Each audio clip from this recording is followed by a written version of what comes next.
Hi, hello ஹாய்ஸ், எல்லாருக்கும் காலை வணக்கம். இப்போ நம்ம எங்கே இருக்கோம் பார்த்தீங்கன்னா, ஊரில் இருக்கோம் பார்த்துக்கிடுங்க. ஊருக்கு வந்தோம். ஊருக்கு வந்த உடனே நம்ம வீட்டுக்கு பின்னாடி தோட்டத்தில் மாதுளை பழம் மரம் நிற்கிது. கிட்டத்தட்ட ஒரு 10 வருஷம் மேலே ஆயிடுச்சு. அந்த மரத்தை உங்களுக்கு காட்டுறேன் பாருங்கள். நல்லா காய்ச்சிருக்கு.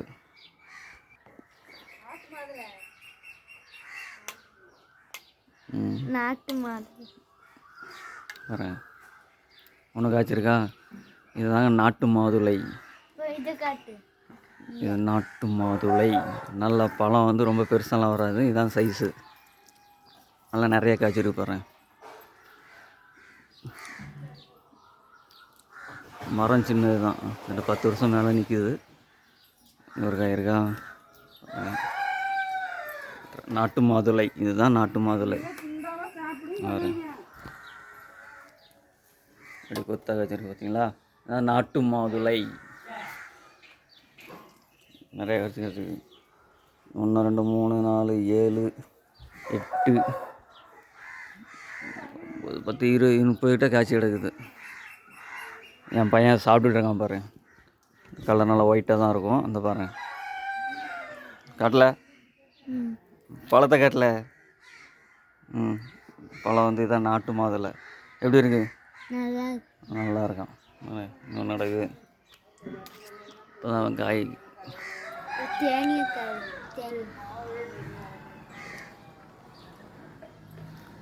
பிஞ்சு கிடக்கு பாருங்க. இது பிஞ்சு நிறைய கிடக்கு. இப்போ தான் காய்ச்சிருக்கு. இதுவும் பிஞ்சு தான். அப்படியே கருவேப்பிலை மரம் இருக்குது. கருவேப்பிலை மரத்துக்குள்ளேயும் ஒரு கை கிடக்கு.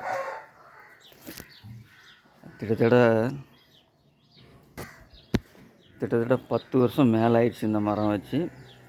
தழுத்து நல்லா வந்து இப்போ தான் நல்லா காய் நிறையா காய்ச்சிருக்கு. காய் பழமும் நல்லா டேஸ்ட்டாக இருக்குது. இதுதான் நாட்டு மாதுளை. பார்த்துடுங்க. அப்புறம் இன்னொன்று, அப்படியே நம்ம பின்னாடி வீட்டில் ஆள் இல்லைன்னொன்னே தேனீக்கள் கூடு கட்டியிருக்கு. அதையும் உங்களுக்கு காட்டுறேன் பாருங்கள். தேனீக்கள் கூடு கட்டியிருக்கு.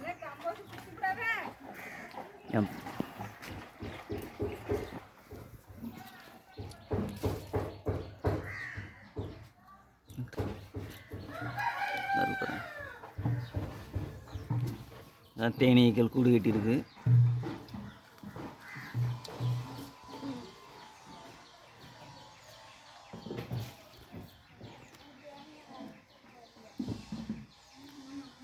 எவ்வளோ தேனீக்கள் இருக்குது பாருங்க.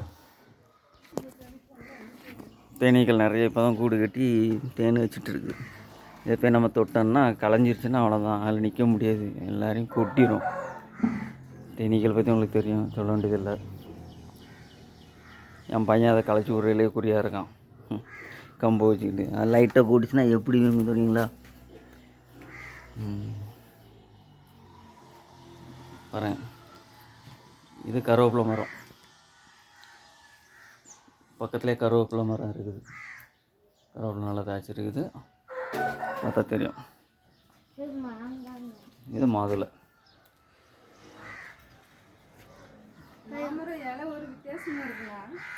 போன வருஷம் தசராவோட வந்திருந்தோம். அப்புறம் ஒரு மாமரம் ஒன்று பட்டி வச்சுருந்தோம். அது கொஞ்சம் தழுத்து வந்துருக்கு பாருங்க.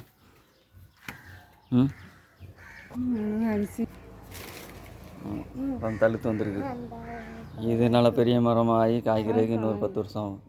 பிஞ்சு காய் இப்படி கலர் மாறி பக்கத்துலேயே மல்லிகை செடி. அதில் 2 பிஞ்சு காய் இருக்குது. மற்ற எல்லாமே வளைஞ்ச காய் தானே. இந்த கலர் மாறணும். இந்த கலர் வரணும். அது வெறும் பச்சை காய். இது பிஞ்சு காயா? பச்சை காய்ங்க. இன்னும் விளையலையா? இது விளையிறதுக்கு இன்னும் 1 மாதம் ஆகும் போலுக்கா. அது விளையில. அதுவும் பிஞ்சு.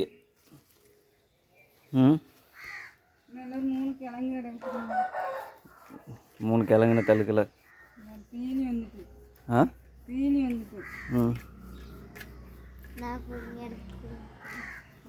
கண்ணாலே. அடுத்தது பூ பூத்துருக்கு. இந்த பூ பூத்து அதுக்கப்புறம் தான் காய் வரும் அந்த பூங்குடியிலே. நல்லா இருக்கும். எல்லாருக்கும் தெரியும். தெரியும்.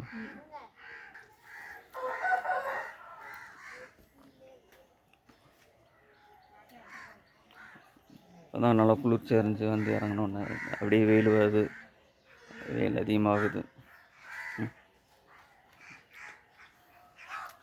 பாருங்கள், மாமரம் இலையே எவ்வளோ வித்தியாசமாக இருக்குது பாருங்கள், எவ்வளோ நீட்டாக இருக்குது பாருங்கள். இவ்வளோ நீட்டாக மாமரம் இலை இவ்வளோ பெருசாக வருது. வந்து தழுத்து வருது. மல்லிகைப்பூ செடி. மல்லிகைப்பூக்களை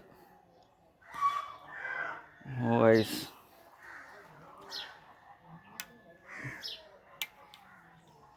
ஓகே பாய், நெக்ஸ்ட் வீடியோவில் பார்ப்போம். இதில் பிடிச்சிருந்தா லைக் பண்ணுங்கள், கமெண்ட் பண்ணுங்கள், ஷேர் பண்ணுங்கள். யார் யார் வீட்டில் மாதுளை மரம் நிற்குதுங்கிறத கமெண்டில் சொல்லுங்கள். மறக்காமல் நம்ம வீடியோ பார்க்குறவங்க சப்ஸ்கிரைப் பண்ணுங்கள், லைக் பண்ணுங்கள், கமெண்ட் பண்ணுங்கள். ஓகே பாய், நெக்ஸ்ட் வீடியோவில் பார்ப்போம்.